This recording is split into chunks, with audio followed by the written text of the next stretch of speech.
Did you carry Mike? Yeah, I mean, a little bit. Yeah, like there was a point where, I was just like, okay, he's not really engaging back. And so. That's what I expected, bro. You don't know exactly how it's going to go, but I'm not shocked by it. Mike is 58, man. And boxing professionals have blasted every person involved in the Mike Tyson versus Jake Paul fight after discovering the fight was scripted. To them, this remains the biggest disrespect to the sport of boxing in its history. Pitting a 27-year-old YouTuber against a retired boxing legend more than twice his age was enough boxing atrocity. Looks like you ended up having to stick around for the main event, even if you didn't want to. You're still here. You didn't watch any of it. No, I watched a couple of rounds. I don't want to, Chris. I think one thing I'll say is I think Nick. Well, it was Iron Mike Tyson involved, and as a result, many boxing fans and professionals began to embrace the idea, as it was always a pleasure to see Iron Mike Tyson return to the boxing ring, regardless of when and who he is fighting against. Yet, the entire boxing world didn't buy this idea, as boxing professionals like Oscar De La Hoya, Canelo Alvarez, Anthony Joshua, and a host of others found the idea dumb and distasteful. Well, the show was worse than many had anticipated, as the only positive was the fact that Iron Mike Tyson wasn't injured nor knocked out. But every other thing, ranging from Netflix's streaming, the fight itself, and the performance of both fighters, was unimpressive on the night. 2-minute rounds. Tyson's wanting to see more action. Wabota, Evander Holyfield, you get the gist. And everybody was saying, While this has generated several comments from boxing professionals, the latest news of the leaked script has caused even more chaos in the boxing world, as more boxing professionals have fired shots at Jake Paul, Netflix, and even Mike Tyson for putting up a show of disgrace. Right after the match, when he was asked about the leaked script, former world champion Andre Ward claimed he knew the fight was scripted and wasn't shocked by whatever outcome played out. And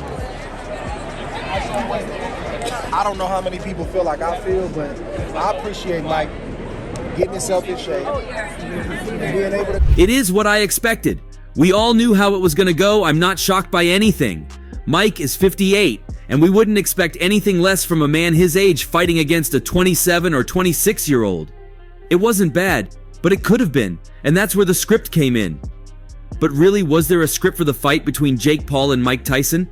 Actually, the internet said so, the fight said so, and even Jake Paul said so. I don't know if he's tired or whatever, and I could just tell, his age was showing a little bit, and I just have so much respect for him, and that, Tyson looked every day of his 58 years as he was being schooled by his younger opponent and appeared to have been hurt on several occasions as he bit down on his own gloves. Paul visibly eased off in the closing rounds of the fight and avoided the temptation to land the knockout blow that an increasingly disenchanted and baying crowd feared was on the cards. Violence, war thing between us, after he slapped me, I wanted to, be aggressive and take him down and knock him out and all that stuff, but To his credit, Tyson navigated his way to the finish line and maintained his dignity. But fans were left unimpressed with Paul confirming that he didn't want to damage his illustrious opponent unnecessarily. "Yeah, definitely a bit," he said, when asked if he deliberately took his foot off the gas during the closing rounds of the fight. "I wanted to give the fans a show, but I didn't want to hurt someone that didn't need to be hurt." I kind of went away as the rounds went on. I truly, truly believe in my skills and my ability and my power.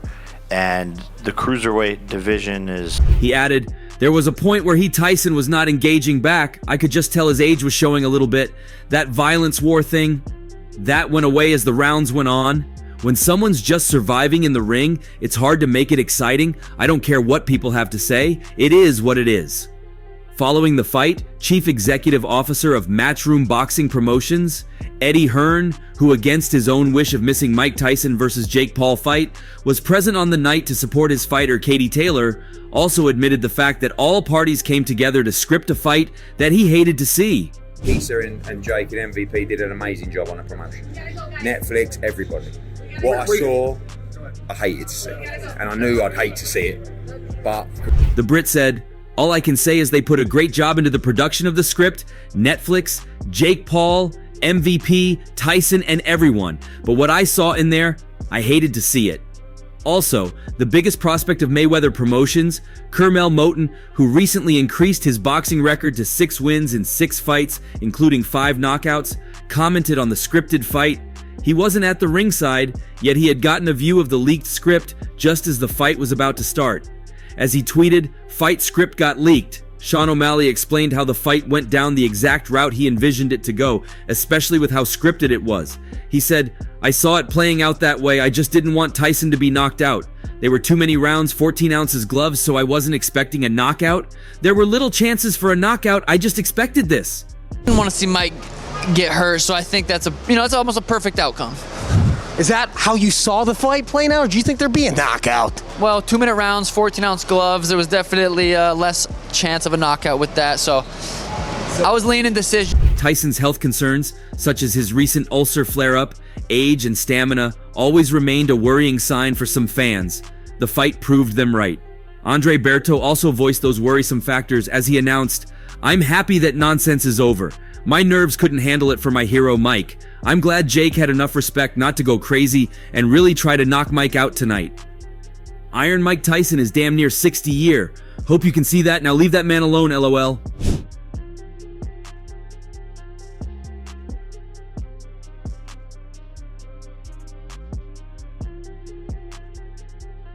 Tyson, however, didn't deny fighting one more time as he engaged with Logan Paul for an exchange, but there were rumors of him fighting with Lennox Lewis in an exhibition fight. Lastly, Terrence Crawford expressed his love for Tyson, but also spilled some harsh words for him. He declared, "I love Mike Tyson, but they giving him too much credit. He looked like trash to train that long and only throw 97 punches. The whole fight is crazy. I'm just glad he didn't get hurt out there."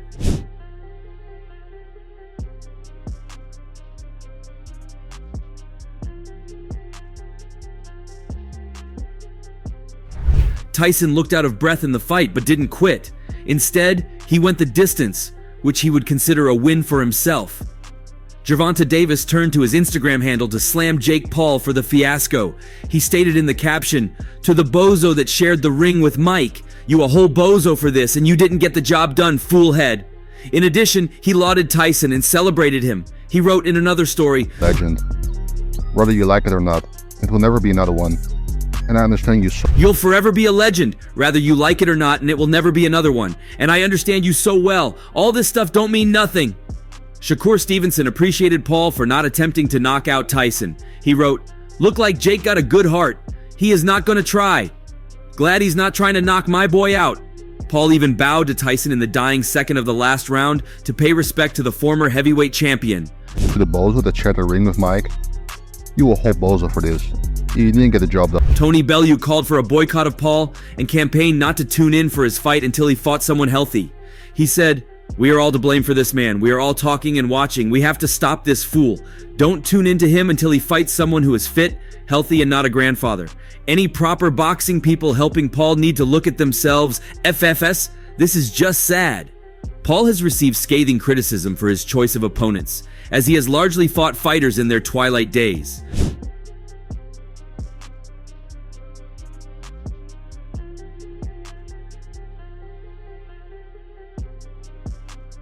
Jamal Herring also tried to play down the credentials of Paul and tried to make sense of his boxing aspirations. He penned, "Yo, we gotta stop the nonsense. He's fighting a 58-year-old man, can't put him down, weighs around 230 pounds. I want to fight a super middleweight Canelo. Says he's a serious contender. I'm just enjoying the entertainment value at this point. Jake can sell anything." Gervonta Davis just posted that he would beat the brakes off of you if you guys fight. Yeah, I mean, I'll be down.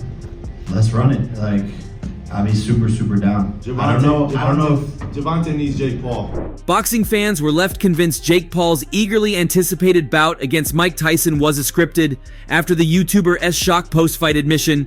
The 8-round bout, which took place at the Atant Stadium in Texas and was streamed on Netflix, was scored 80, 72-79, 73 and 79, 73 in favor of Paul. Reacting to Paul's apparent show of sportsmanship, one fan on X wrote, "Some will say it was all scripted." Seemingly open for the taking on that timeline, and I believe that I can become a world champion and do it. Another wrote, "The match was clearly scripted.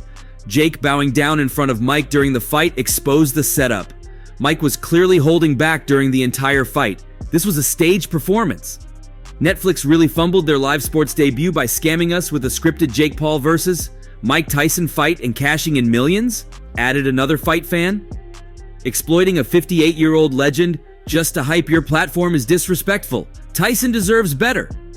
The so-called script for Mike Tyson's blockbuster heavyweight showdown with Jake Paul was however debunked after the YouTuber turned boxer scored a decision victory in Texas, ring in a professional bout for the first time in nearly 2 decades. While many thought the former undisputed heavyweight champion still had the power to cause a potential upset, fans were left disappointed as Iron Mike showed his age in the squared circle and had no answer for Paul. Ahead of the fight, Paul had promised to kill Tyson, but struggled to land anything significant throughout the heavyweight dust-up. Despite being the much busier fighter, the boxing faithful were left unconvinced as the American claimed victory on the judges' scorecards 80, 72 with 2 judges and 79, 73 with the third. This came after a fake script for the fight was leaked online. Over the years, many within the boxing community have slammed the problem child and have accused him of fixing his fights.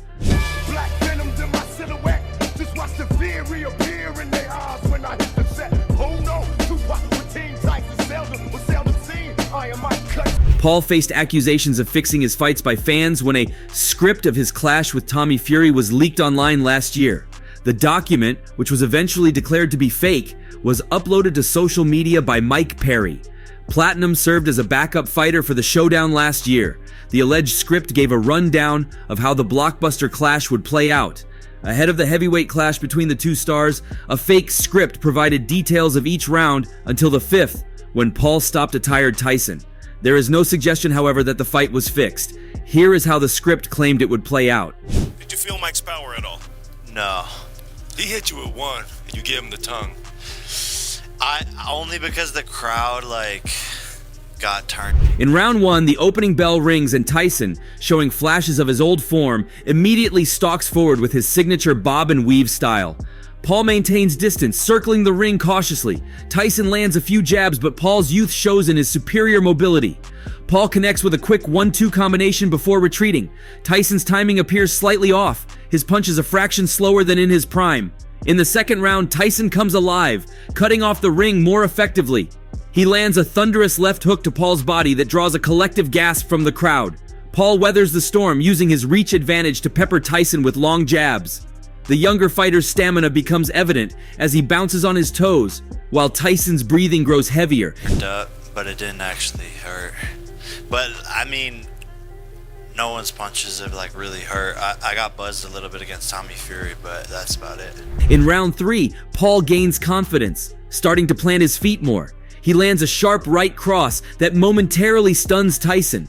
The former champion responds with a vintage combination, but Paul slips most of it. The speed difference becomes more apparent as Paul begins finding his range with his jab. Tyson's legendary head movement starts to slow. In the 4th round, fatigue sets in for Tyson, though his punches still carry devastating power. Paul establishes his rhythm, landing increasingly clean shots. A particularly sharp right hand opens a cut above Tyson's left eye. The old champion bulls forward, trying to close distance, but Paul's footwork keeps him just out of range. The tide is turning. It didn't hurt. No, I was just off balance when Woodley hit me, but because I was throwing a check hook and I missed. The 5th was the decisive round. Paul, sensing Tyson's fatigue, begins to press forward more aggressively. He lands a crisp 3-punch combination that backs Tyson to the ropes. As Tyson tries to weave away, Paul times him perfectly with a devastating right hand that catches his flush on the chin. Tyson's legs buckle and he drops to the canvas. The referee begins the count, but Tyson, despite his warrior's heart, cannot beat the 10 count. Winner, Jake Paul by KO, round 5. And despite losing a unanimous decision on the night, Tyson hinted that he would still be prepared to return to the ring again in the future, even calling out Paul's older brother Logan to his face. And then my chin was open, and then he hit me and I went boom, but it didn't hurt. When asked who he could take on next, Iron Mike said, "I don't know, maybe his brother." A stunned Logan could be seen looking completely baffled before making his feelings on a potential fight with the fighting great clear. "Idiot, I'd kill you, Mike," the WWE star responded. Tyson's demoralizing defeat sucked the life out of a packed Atant Stadium, where close to 80,000 fans headed in the hope he could roll back the years and topple the internet sensation. In the end, his age and miles on the clock proved too significant of a factor, with Paul appearing to take his foot off the gas for large periods, with a vulnerable older legend there for the taking. Is this possibly the last time for you? I don't think so. You've got more in you. Who comes to mind? Well, I don't know. Maybe his brother. When asked to rate Paul's talent, Tyson admitted, "Very good fighter. Absolutely." As the fight drew to a close and Tyson's comprehensive defeat was all but confirmed, dispirited fans began heading for the exits in their thousands. By the time the final bell sounded and the two men embraced, loud boos reverberated around the stadium. Having flocked here in the hope of watching their former sporting hero roll back the years and defy the odds like never before, the near 80,000 in attendance would have all left feeling conned after a farcical encounter that was perhaps always destined to play out this way. You want to fight Logan? Logan, I think he said you might be next. Motherfucker, I'll kill you, Mike. No, please, no. It's on there. Repeatedly throughout his fight with Jake Paul on Friday night, Mike Tyson kept biting his own gloves, which isn't something you see every day in a boxing match. On the Netflix streaming broadcast, ringside commentators Mauro Ranallo, Roy Jones Jr., and Rosie Perez couldn't stop talking about it. Specifically, Jones couldn't stop pointing out every time Tyson did it and wondered if he had a mouthpiece issue, to which Ranallo assured Jones that biting his own gloves has been a tic throughout Tyson's career. So really, what was the deal with Tyson biting his own gloves? He answered when asked by Ariel Helwani after the fight ended.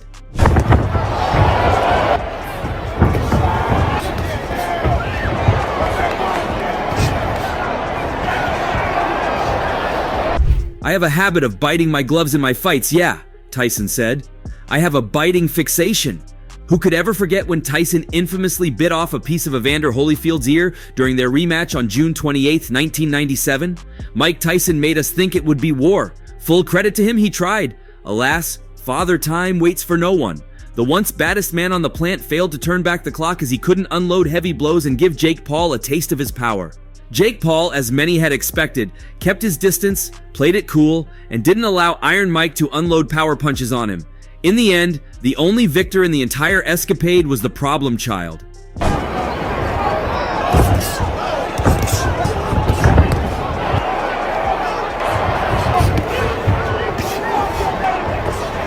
Tyson, 58, and Paul, 27, went the distance as they tried to give fans an entertaining bout. But Iron Mike left the arena with a loss as his record fell to 50-7. Paul swept the judges' scorecard as the scores read 80, 72, 79, 73 by 2 in his favor. Despite the significant age gap, Tyson at 58 showcased flashes of his legendary skill, using his experience and powerful combinations to control key moments in the bout. Jake Paul, on the other hand, relied on his youth, stamina, and unorthodox style to keep the fight competitive.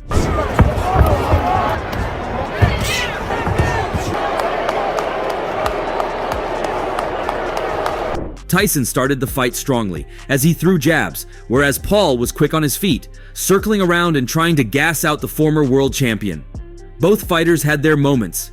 Tyson landed a series of body shots and uppercuts reminiscent of his prime, while Paul surprised many with his resilience and ability to absorb punishment while countering effectively. However, the excessive clinching from Jake Paul disrupted the fight's action. The tactic seemed to have worked as Tyson appeared out of stamina in the third round itself as he struggled to land his punches and come forward. Jab right there that really knocked Jake back. But then we see move over to your left so I can see the right hand grazes. To the returning legend. Nice body shot. Paul, 12 of 53, 23%. Tyson coming up in that fight with that mouthpiece. Paul slowly found his confidence and threw jabs as he cruised the fight. He kept his distance and kept on tagging Tyson without having to take the risk of closing the distance. Tyson's legs remained planted, and without much movement on the feet, his action remained limited, and he fell off to a decision loss. Triple left hook. Right there, and knocked Mike off balance 2 times. And Mike threw a good right to the body. Pushed Mike off balance again because Mike wasn't ready for it. He's turning into a boxer. Yep. Oh, good shot by Mike. And again, the left hook by Paul. Despite these signs of decline, Tyson's ring IQ and ability to adapt kept him competitive throughout the bout. And that's all for now. For the very best updates on news, moments, events, and actions in the world of boxing, stay connected with us by subscribing to our YouTube channel, and don't forget to turn on notifications to get notified when we drop quality contents like this. Until next time, peace out.